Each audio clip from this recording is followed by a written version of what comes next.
would drive someone to ban both their husband and father-in-law from the delivery room in the most vulnerable moment of their life. My husband and I are expecting our first child, which I knew would be a really sensitive issue, as his own mother died in childbirth with him. We met with a marriage counselor to talk things through at the beginning, and he swears he's been seeing his own therapist twice a month throughout my pregnancy. I don't want to call him a liar, but I'm fairly sure he's either not going or not talking about the big issue.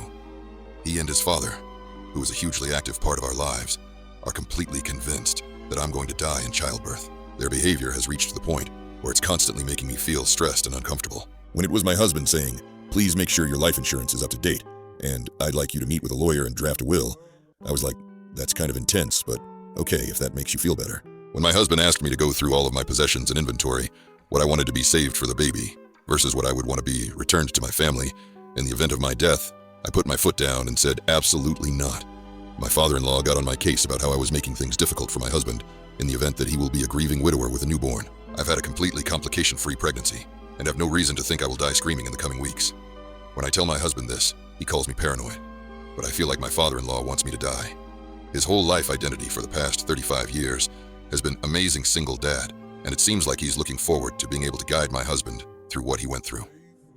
I'd honestly be happy to never see my father-in-law again, and I certainly don't want him in the delivery room, especially since he told me he was putting his foot down about me not being allowed to have an epidural or laughing gas. He's a commanding presence, and I know that whatever he wants in the delivery room, he will get. My husband, in addition to backing his dad on everything, acts like my due date is my death date and has completely pulled away from me. Every minute with him is morbid, stressful, and a reminder that our marriage seems to be crumbling. No matter how many times I tell him his behavior makes me stressed and upset, it's just getting worse, and I do not want it around me while I'm concentrating on giving birth. Do I owe it to my husband to let him stress and upset me during labor? Is his presence at the birth more important than a safe and healthy delivery? My therapist says no, but this whole thing has been so weird, I feel like I need some outside perspective.